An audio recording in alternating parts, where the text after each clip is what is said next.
Kita akan coba melihat pada malam hari ini keturunan sisa secara silsilah ya, secara kronologi dulu ya. Keturunan-keturunan yang Tuhan maksud ini.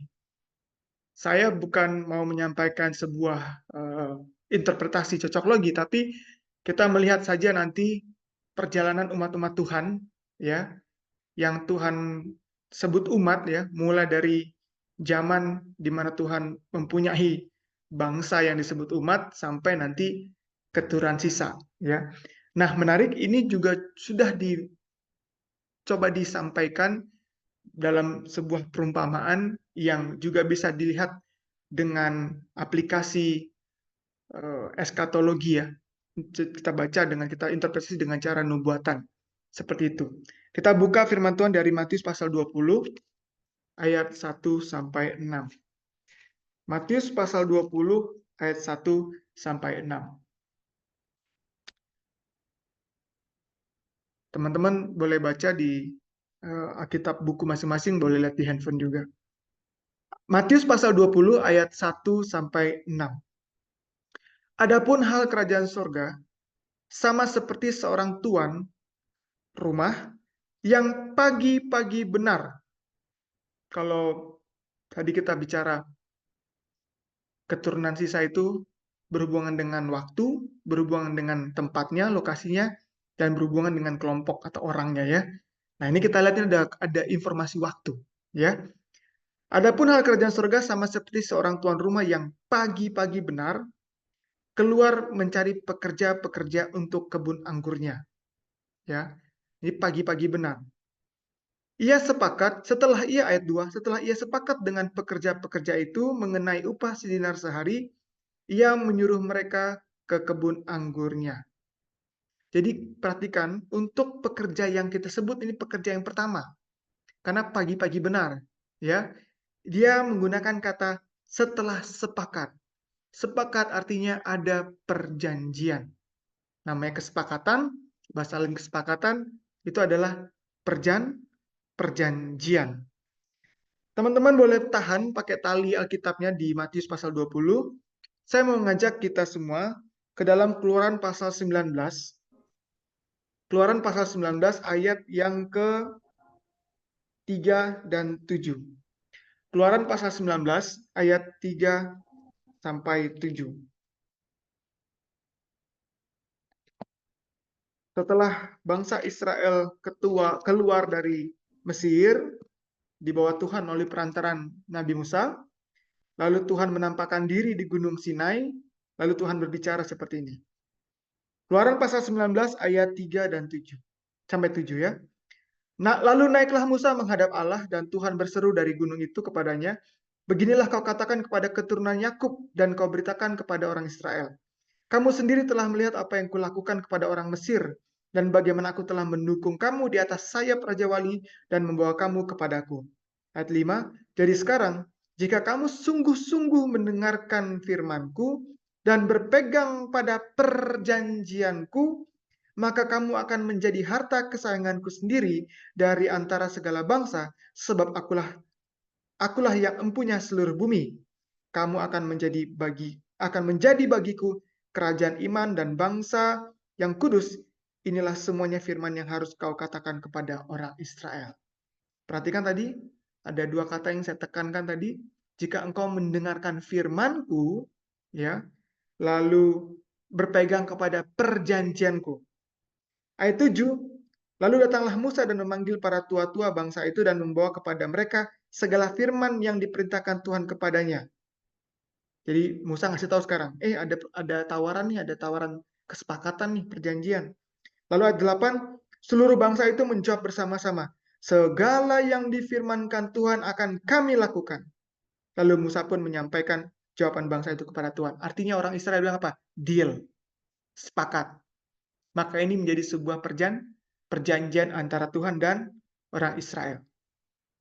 Amin. Jadi, kalau kita lihat apa yang dikatakan Matius 20 tadi, pagi-pagi benar, ya, pagi-pagi benar, dia mencari pekerja lalu membuat kesepakatan. Kita bisa melihat bahwa untuk pertama kalinya, ya, Tuhan punya umat ini ya diberikan perjanjian, kesepakatan. Dan tadi dibilang apa? Jika mendengar firman-Ku.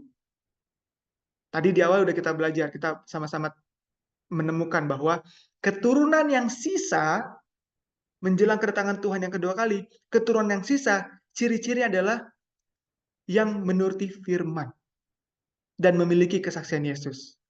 Itu keturunan sisa, karena keturunan awal, kesepakatan adalah jika engkau mendengarkan firman-Ku. Mendengarkan itu kalau bahasa Ibrani itu shema, yang artinya obey. Mendengar artinya juga menurut. Ya, luar biasa ya. Jadi ini keturunan awal atau yang di dalam Matius pasal 20 disebut pekerja yang pertama, pagi-pagi benar. Ya, dia punya ciri-ciri kesepakatan perjanjiannya adalah jika engkau mendengar firman Tuhan, maka engkau akan menjadi imam bangsa umat kesayangan Tuhan. Itu kesepakatannya. Oke, baik. Sekarang kita kembali lagi ke Matius pasal 20 ya. Kita udah tahan talinya ya. Kita lanjut ke ayat yang ketiga. Kira-kira pukul 9 pagi, ia keluar pula dan dilihatnya ada lagi orang-orang lain menganggur di pasar. Katanya kepada mereka, pergi jugalah kamu ke kebun anggurku, dan apa yang pantas akan kuberikan kepadamu, dan mereka pun pergi. Dikatakan di sini, kira-kira pukul 9 pagi. Nah, kalau tadi dibilang pagi-pagi benar, kalau pagi itu biasanya matahari muncul, matahari terbit ya. Biasanya matahari terbit itu kira-kira sekitar jam 6 pagi. Baru matahari mulai kelihatan ya. Jadi kita bisa bilang lah supaya bisa kita bisa kita bisa dapatkan maknanya, kita sebutlah yang pagi-pagi benar itu jam 6 karena ini disebut jam 9, kira-kira jam 9. Kita sebut ini keturunan kedua atau pekerja yang kedua. Nah, kalau tadi yang keturunan pertama atau pekerja pertama yang ada perjanjian itu, yang tadi itu adalah yang dimaksud Tuhan adalah orang Israel, gitu ya, orang Israel keturunan Yakub, ya. Kalau gitu siapa yang dimaksud dengan keturunan kedua atau yang pekerja yang disebut kira-kira pukul 9 pagi? Ya, siapakah ini? Nah, menarik. Kisah pasal 2 ayat 15, kita buka, talinya tetap tahan di Matius 20 ya. Kita buka ke Kisah Para Rasul, Kitab Kisah Para Rasul, pasal yang kedua, ya, ayat yang ke-15. Tapi sebelum kita baca ayat ini, teman-teman saudara-saudara, perlu kita ingat bahwa kisah pasal 1 dan kisah pasal 2 adalah cerita setelah kebangkitan Yesus, ya, setelah kebangkitan Yesus dari kubur, dan setelah Yesus 40 hari, setelah kebangkitan 40 hari bersama-sama dengan murid, dia menjelaskan lagi kitab suci, lalu murid mengerti apa yang selama ini sebenarnya sudah pernah disampaikan Yesus, tapi mereka belum mengerti, lalu akhirnya Yesus naik ke surga. Naik di awan-awan dan naik ke surga. Lalu ada waktu mereka 10 hari. Setelah 40 hari Yesus bersama mereka, lalu ada 10 hari mereka dikatakan sana bertekun, bersama-sama berdoa, karena mereka dijanjikan penghibur yang lain, mereka meminta itu, mereka berpuasa, mereka berdoa bersama-sama, setekun, sehati. Maka kisah pasal 2 menceritakan mereka mengalami kecurahan Roh Kudus. Ya, mengalami kecurahan Roh Kudus, mereka kepenuhan Roh Kudus sehingga mereka berkata-kata penuh dengan kuasa. Itu sebabnya Petrus berkhotbah dan ribuan orang sadar dan akhirnya menerima Yesus sebagai juru selamatnya dan dibaptis ribuan orang. Ya. Nah, menarik. Setelah peristiwa itu terjadi, kita lihat kisah pasal 2 ayat 14, itu perikopnya adalah khotbah Petrus judul perikopnya. Lalu di ayat 15, orang-orang ini tidak mabuk seperti yang kamu sangka, karena hari baru pukul 9. Ya, ini masih pagi, karena mereka berbicara dengan bahasa roh. Bahasa roh artinya mereka bisa, di situ ada orang dari Ethiopia, dia bisa berkata-kata, orang Ethiopia ngerti. Di sana ada orang dari Yunani, dia ngomong apapun orang Yunani ngerti. Karena Roh Kudus yang berkata-kata, maka orang dari suku, dari bangsa apapun bisa mengerti. Dan orang-orang yang tidak melihat itu dengan kacamata rohani, mereka bilang, wah mereka sudah mabuk nih, ngomongnya ngaco, bahasanya ngaco. Maka ada yang mengatakan mereka tidak mabuk. seperti yang kamu kira, karena ini baru pukul 9. Ya, pukul 9. Dan pekerjaan murid-murid Yesus, para rasul ini, memberitakan Injil Yesus Kristus setelah Yesus naik ke surga, setelah mereka mengalami kepenuhan Roh Kudus, lalu mereka terus kerjakan. Lalu kita lihat di dalam Kisah pasal yang ke-11, ayat yang ke-26, ya, pekerjaan itu dilakukan, mereka terus memberitakan Injil Yesus Kristus ke Yerusalem, Yudea, ya seperti yang Yesus bilang ya, ke Samaria dan ke seluruh dunia. Di dalam Kisah pasal 11, pada saat mereka sampai di Antioquia, ayat 26, Kisah pasal 11 ayat 26, mereka tinggal bersama-sama dengan jemaat itu 1 tahun lamanya, sambil mengajar banyak orang. Di Antioquia lah murid-murid itu untuk pertama kalinya disebut Kristen. Oke? Jadi tadi di dalam Matius pasal 20, pekerjaan yang kedua disebut sekira-kira pukul 9. Dan menarik di dalam Kisah pasal 2 ayat 15 tepatnya, pada saat murid-murid mulai menerima tugas pekerjaan kerasulan dengan menerima kecurahan Roh Kudus itu, ada yang bilang, mabuk ya? Enggak, ini baru jam 9. Ya, mirip lah gitu ya. Tapi puji Tuhan, Kisah pasal 11 ayat 26 mengatakan mulai saat itu mereka disebut Kristen. Jadi kalau dulu disebut bangsa Israel, umat pilihan, umat Tuhan, karena bangsa Israel memberontak, ya, memberontak kepada Tuhan, kita tahu yang meminta untuk menyalibkan Yesus adalah bangsanya sendiri, orang Yahudi. Lalu akhirnya Tuhan memberitakan Injil itu tidak kepada orang Israel saja atau umat, menjadi untuk semua orang, dan akhirnya mereka dikenal dengan sebutan Kristen. Nah, inilah yang kita bilang tadi dalam Matius 20, keturunan atau pekerja yang kedua. Dari orang Israel atau Yahudi sekarang menjadi orang Kristen. Jadi tidak ada lagi orang Israel atau umat Israel, umat pilihan Allah. Karena mereka memberontak, mereka menolak. Lebih tepatnya, kalau kita baca di kitab Daniel, ada nubuatan 70 kali 7, ya, 490 tahun mereka diberi kesempatan, jatuhnya di tahun 34 Masehi. Tepatnya pada waktu mereka melempari Stefanus dengan batu, itulah demonstrasi klimaksnya orang Yahudi menolak Yesus sebagai Mesias. Maka gospel spread to the Gentiles, maka Injil untuk semua bangsa, tidak lagi melalui orang Israel saja. Jadi bisa kepada semua orang, semua bangsa. Ya, itulah keturunan atau pekerja yang kita bilang tadi kira-kira jam 9 pagi. Ya, pergerakan Kristen. Oke, sekarang kita kembali lagi ke Matius pasal 20 ayat yang selanjutnya. Kita baca ayat yang ke-5. Kira-kira pukul 12 dan pukul 3 petang. Perhatikan, periode waktu atau jam yang disebut di sini disebut bersamaan. Kira-kira pukul 12 dan pukul 3 petang, ia keluar pula dan melakukan sama seperti tadi, mencari pekerja untuk di kebun anggurnya. Ya, jadi mencari pekerja di kebun anggurnya. Nah, jadi tadi ada jam 6 atau pagi-pagi benar, lalu ada jam 9, ya, kedua, lalu ada jam 12 dan jam 3. Nah, ini kenapa disebutkan jam 12, jam 3 ini? Karena sama sebenarnya. Ada yang sama dengan pekerja atau keturunan jam 12 dan jam 3 ini. Nah, kita lihat yang jam 12 dulu ya. Yang jam 12 ini, ya, menurut sejarah kekristenan, sejarah gereja ya, bahwa pada tahun 538 sampai tahun 1798 ada yang namanya masa kegelapan, Dark of Ages, di mana umat-umat Tuhan yang percaya Yesus atau pergerakan Kristen itu dianiaya. Ya, Alkitab tidak boleh dibaca, ya, tidak boleh dibuka. Lalu orang-orang yang memelihara firman Tuhan, hukum Tuhan itu dianiaya. Teman-teman boleh buka Google, lalu boleh klik di situ Christianity Dark of Ages atau masa kegelapan kekristenan. Nanti akan kelihatan di situ cerita sejarahnya. Jadi fakta sejarah yang terjadi pada umat-umat Tuhan 1260 tahun. Berhenti di tahun 1798, tepatnya pada saat revolusi Prancis ya. Pada saat itu pemberontakan yang dipimpin oleh Berthier ya. Nah,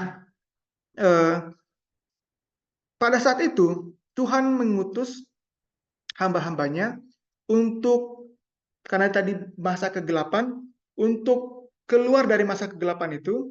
Jadi kalau misalnya di Alkitab itu ada istilah terang, ya, ada istilah gelap, ya, ada istilah hidup, ada istilah mati.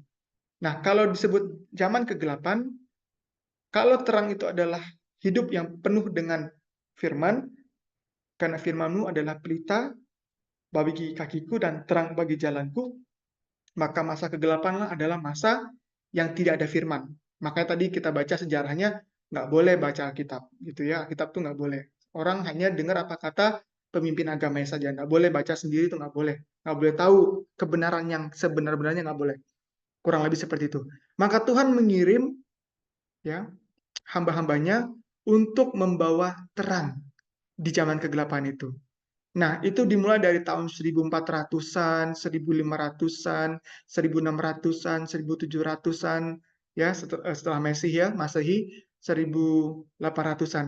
Itu dimulai dengan pahlawan-pahlawan reformasi kekristenan. Kita kenal dengan nama-nama seperti Martin Luther, ya, makanya ada pergerakan protestanisme, ya, pemberontakan memprotes gereja yang menganiaya. Dan yang diprotes oleh Martin Luther adalah kenapa pengajaran-pengajaran tidak seperti yang difirmankan di Alkitab. Jadi Martin Luther melihat, oh, kok Alkitab bilangnya seperti ini gitu ya, kok yang diajarkan berbeda. Kurang lebih seperti itu. Maka Martin Luther menulis dalil-dalil, ya, di pintu gereja, protes-protesnya dia. Makanya dari cerita itu muncullah pergerakan protestanisme, jadi memprotes.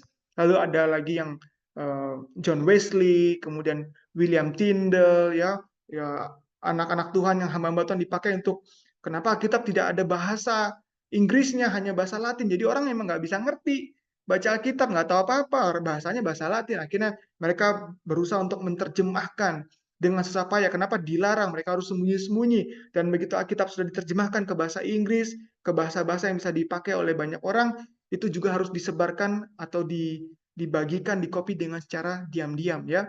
Lalu ada pahlawan-pahlawan reformasi keimanan kekristenan, ya, seperti John Hutch, dan banyak lagi, ya. Teman-teman boleh lihat nanti kalau buka Google, ya, pahlawan reformasi kekristenan di masa kegelapan itu muncul nama-namanya, ya, muncul nama-namanya. Lalu sampailah ini kepada seorang hamba Tuhan yang bernama William Miller. Ini udah sekitar 1800-an, tahun 1800-an, namanya William Miller. Dia ini mendapatkan pekabaran atau menerima inspirasi surga untuk mempelajari buku Daniel, dan lebih tepatnya, lebih khususnya Daniel pasal 8. Dan lebih khususnya lagi Daniel pasal 8 ayat 14. Ya, Daniel pasal 8 ayat 14 yang berbunyi bahwa bait suci akan dibersihkan, dan dia mendapatkan pemahaman bahwa bait suci itu, ya, bumi ini seperti bait, dan kalau disucikan artinya Tuhan datang. Jadi pada saat itu dia membawa pekabaran tentang second coming of Jesus atau second advent, ya. Kalau teman-teman buka di kamus, advent itu artinya kedatangan. Jadi kalau second advent berarti kedatangan Yesus yang kedua kali, ya. Jadi dia membawa pekabaran bahwa wah, Tuhan ternyata ada loh pelajaran dari Alkitab, firman Tuhan bahwa Tuhan itu mau datang. Jadi bayangkan teman-teman semua, saudara, kurang lebih sekitar 1260 tahun masa kegelapan. Itu kan berapa keturunan, ya, 1260 tahun umat-umat Tuhan itu betul-betul tidak diizinkan mengerti, gitu ya. Akhirnya tidak tahu bahwa Tuhan mau datang lagi untuk yang kedua kalinya, Yesus Kristus anak Allah. Lalu akhirnya dia, oh ternyata ada loh. Lalu dia pelajari dan itu menjadi pekabaran. Nah, itulah yang disebut dengan pekerja jam 12. Kita buka Wahyu pasal yang ke-10 ayat 8 sampai 11. Wahyu pasal 10 ayat 8 sampai 11. Kitab Wahyu ini, khususnya Wahyu pasal 10 ayat 8 dan 11 ini menceritakan nubuatan yang terjadi pada masa itu. Ya, kenapa?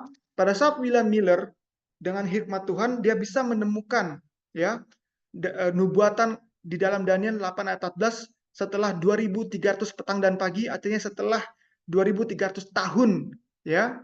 Dia menghitung itu dimulai setelah perintah ketiga dari kerajaan Medo-Persia setelah orang Israel ditawan di Babylon, perintah ketiga ya dari raja Darius, Kores, Artasasta, lalu boleh pulang ke Yerusalem dan mendirikan lagi bait suci. Mulai dari situ dihitung.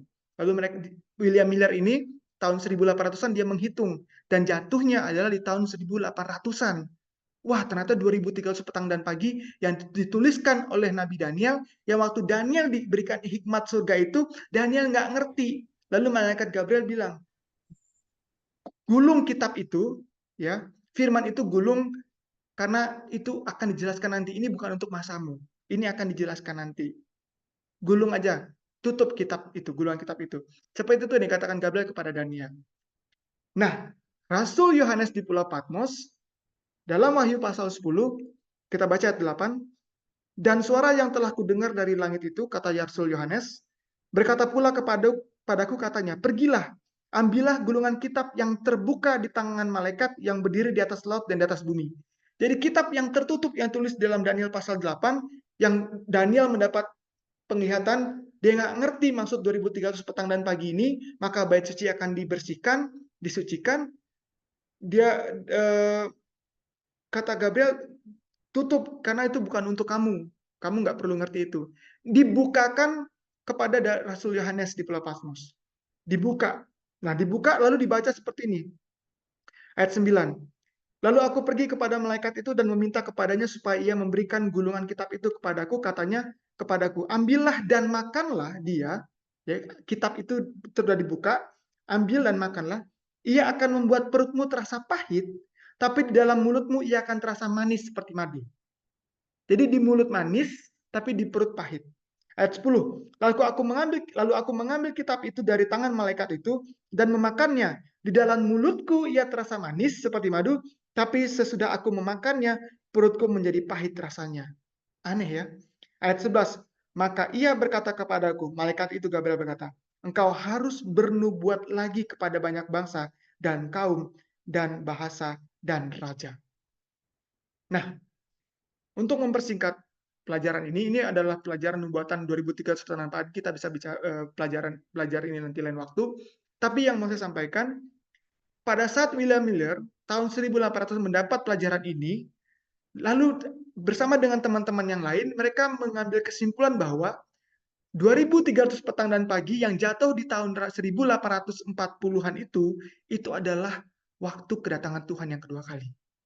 Makanya teman-teman nanti lihat, kalau buka di Google ya, di internet ya, masa kekecewaan besar, ya, the great disappointment, masa kekecewaan besar terjadi kepada dunia kekristenan, karena pada saat itu sudah dikabarkan satu pekabaran bahwa Yesus datang di tahun 1840-an. Ya, itu suatu kabar yang cukup gempar di dunia Eropa sana waktu itu ya. Jadi orang sudah ada yang tinggalkan rumahnya, berhenti dari pekerjaannya karena siap, udah senang banget Yesus mau datang. Tapi tepat pada tanggalnya tahun 1844 ya, kurang lebih sekitar bulan Oktober, tanggalnya saya lupa sekitar tanggal 22 kalau tidak salah. Mereka menunggu karena mereka mempelajari nubuatan waktu itu, wah ini waktunya gitu ya. Kalau bicara bait suci, mereka hitung-hitung dengan tahun kalendernya orang Israel, orang Yahudi ya, tepatnya tanggal itu. Mereka tunggu-tunggu. Dari pagi sampai tengah malam berlalu, Yesus tidak datang-datang. Itulah terjadi masa kekecewaan besar di pergerakan kekristenan, gereja Kristen pada waktu itu, tahun 1840-an.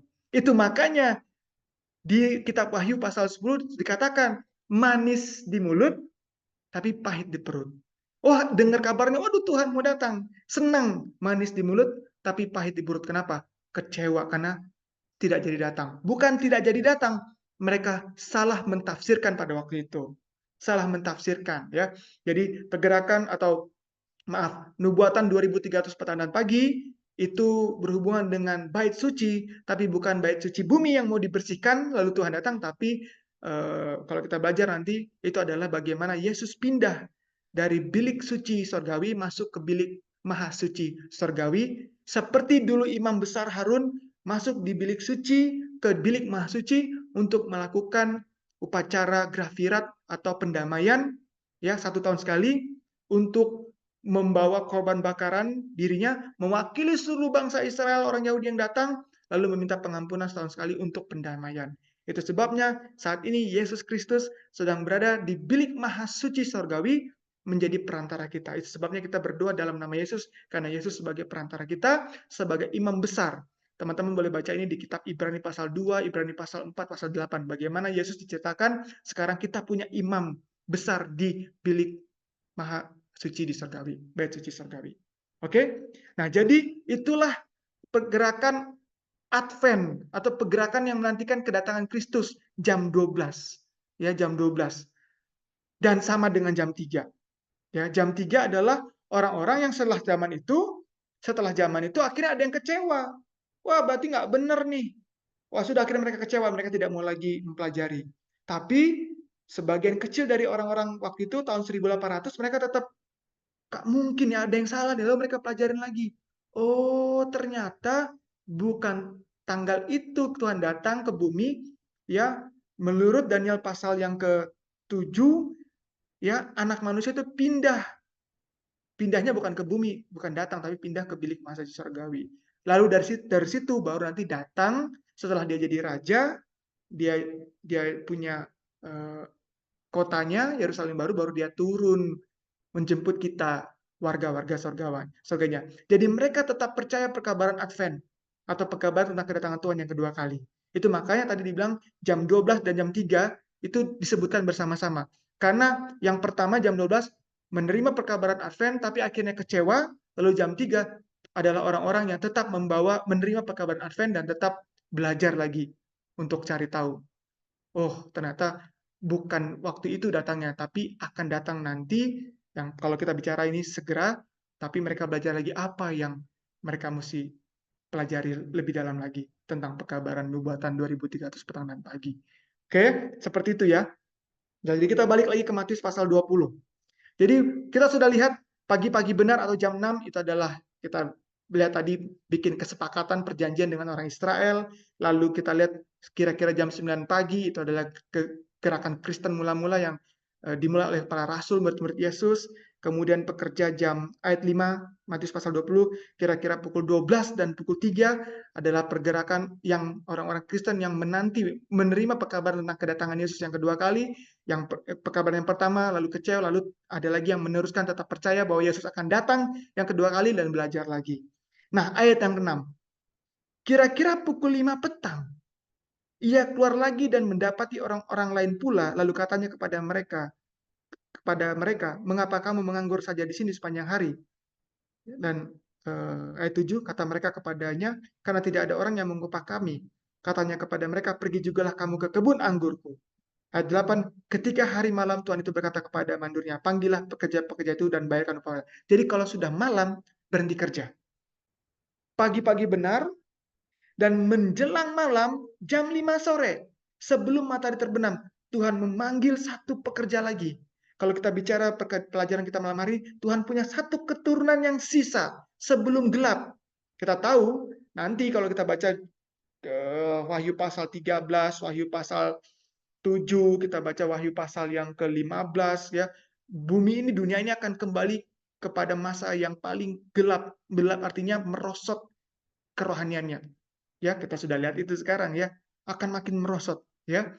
Tapi Tuhan akan punya satu kelompok umat lagi, ya, yang dari keturunan jam 6, keturunan jam 9, menjadi keturunan jam 12, keturunan jam 3, dan sebelum matahari terbenam, sebelum gelap, jam 5 sore, kira-kira jam 5 sore ya, kalau dari perumpamaan ini, Tuhan punya satu keturunan kelompok lagi. Itu disebut dengan keturunan yang sisa. Persis 1 jam sebelum apa?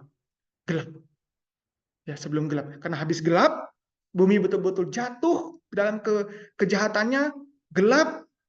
Saat-saat seperti itu, kalau kita baca Matius pasal 24, kita baca kitab-kitab yang lain, Daniel pasal 12 ayat 1, maka Mikael stand up. Tuhan Yesus berdiri dari bilik maha suci surgawi, datang untuk menjemput kita semua.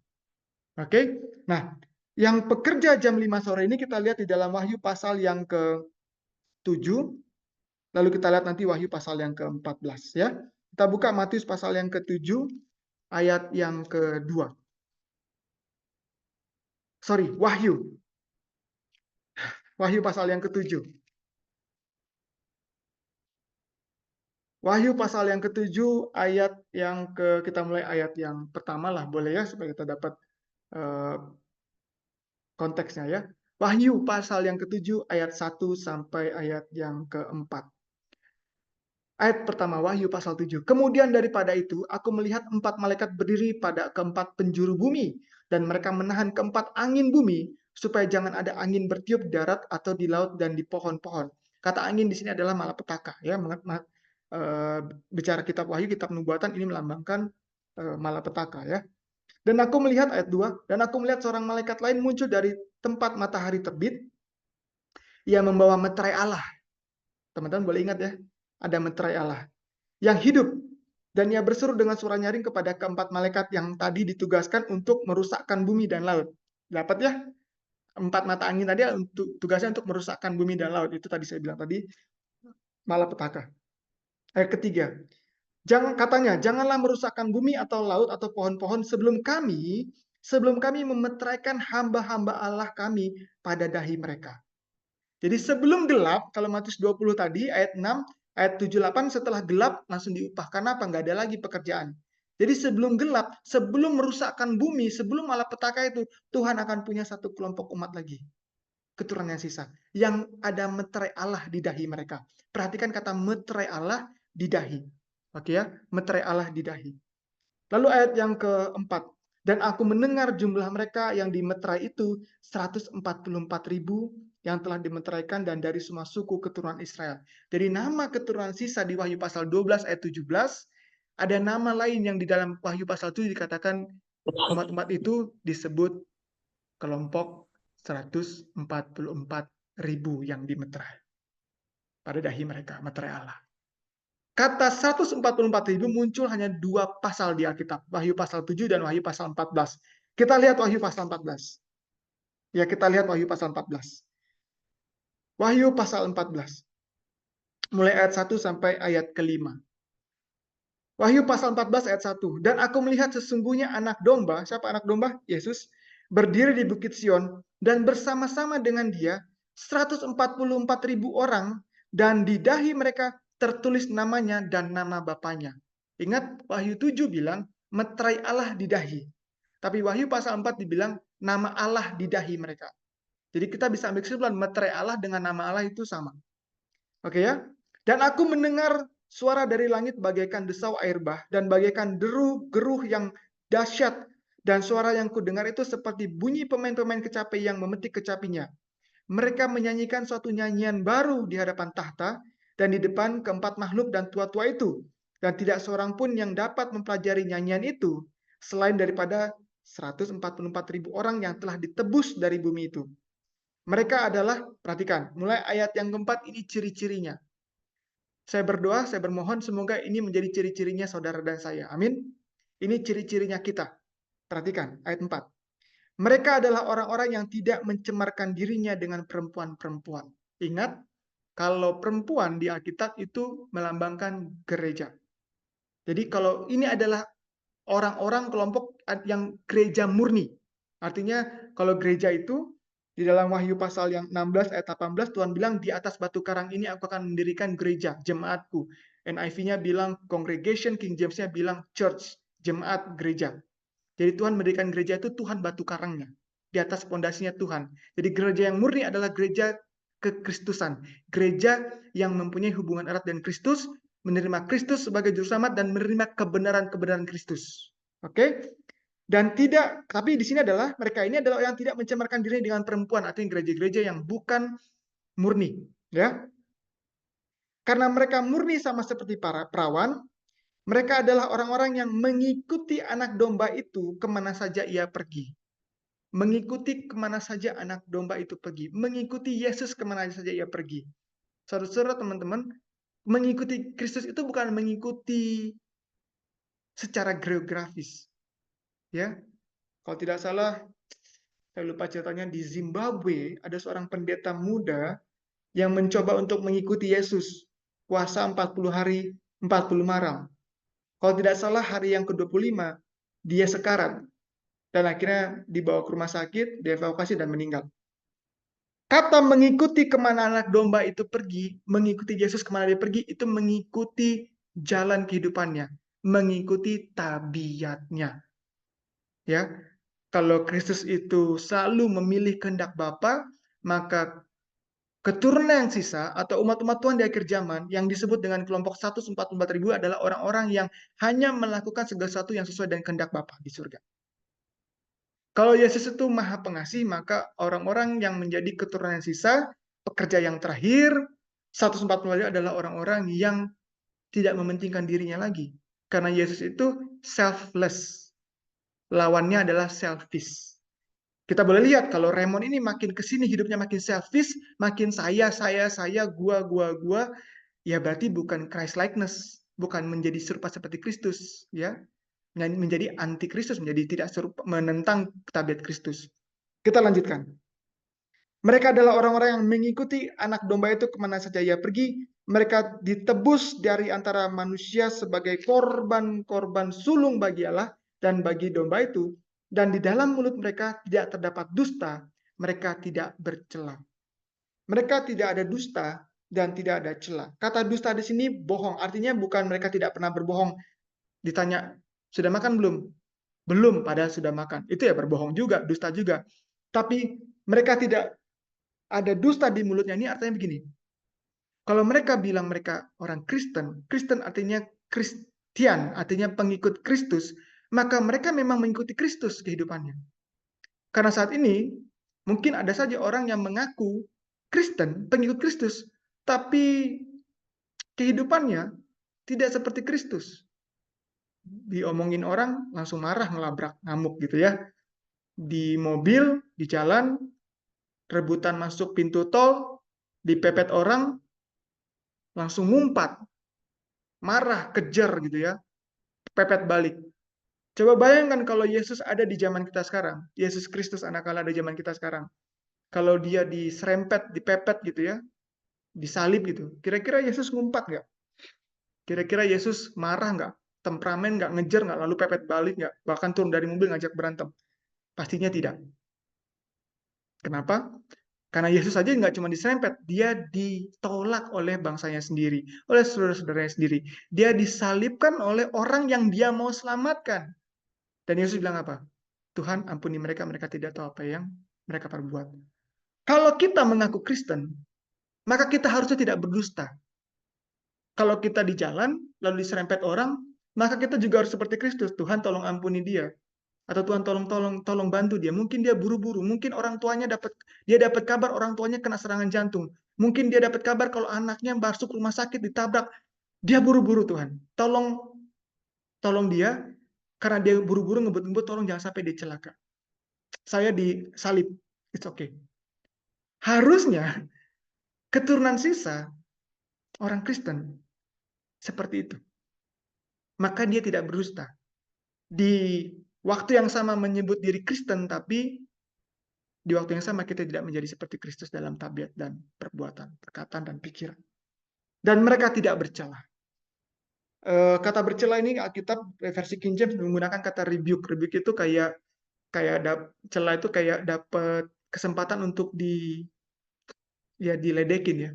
Ya, katanya Kristen, tapi coba lihat tuh. Tetangganya satu kampung nggak ada yang suka sama dia. Kenapa? Pelit, tukang marah gitu ya. Nggak suka gotong royong, sombong gitu ya. Orang-orang Kristen, orang-orang keturunan yang sisa milik Kristus harusnya nggak ada celahnya. Celah itu artinya tidak ada peluang untuk orang lain untuk bisa menjatuhkan nama Kristus karena kita. Justru sebaliknya, itu orang beda banget ya.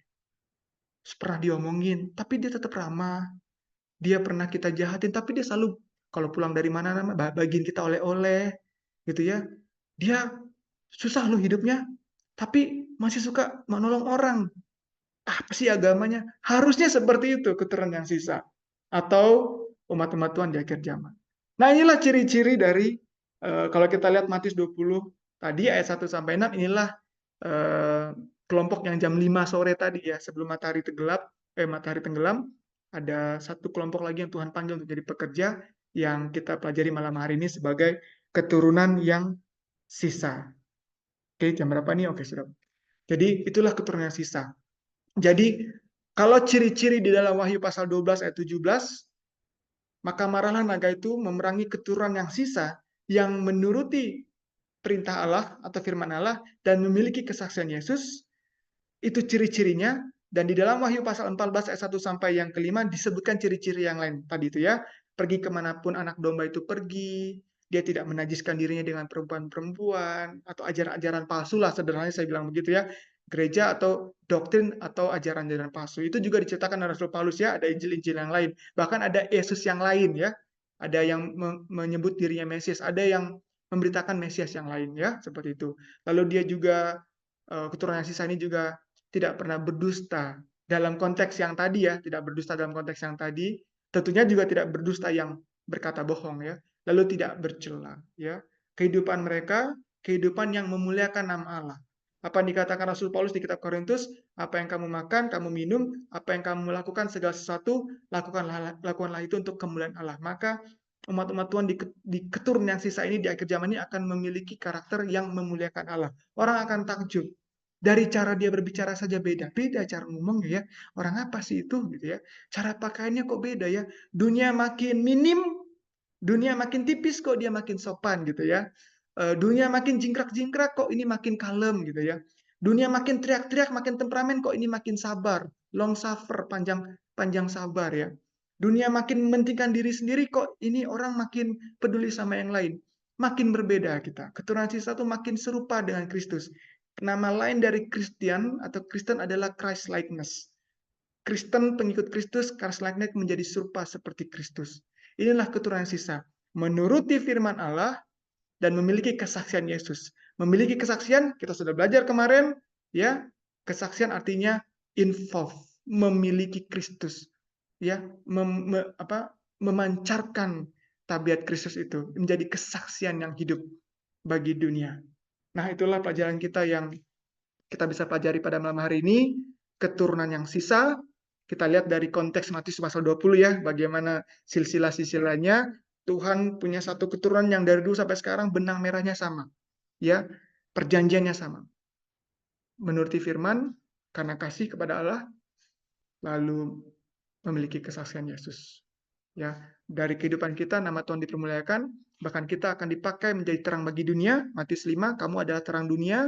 Kita akan menerangi dunia, membawa banyak orang menerima Yesus sebagai juru selamat dan menerima kebenarannya. Kita semua bersama-sama dipersiapkan untuk kedatangan Tuhan yang kedua kali, second advent. Ya, kedatangan Tuhan yang kedua kali yang tidak lama lagi, bicara tempat, bicara periode waktu, dan bicara peristiwa di akhir zaman, dan bicara keturunan, pergerakan umat Tuhan di akhir zaman yang kita pelajari keturunan yang sisa. Semoga nama Tuhan dipermuliakan, teman-teman boleh mendapat berkat. Kalau ada yang kurang ya bisa diterima. Semoga Roh Kudus boleh menambahkan lagi pengertian. Dan saya minta nanti masing-masing tetap berdoa ya, karena keselamatan pribadi-pribadi, tuntunan Roh Kudus juga pribadi-pribadi supaya mendapat terang yang lebih terang lagi. Terima kasih Tuhan memberkati kita semua.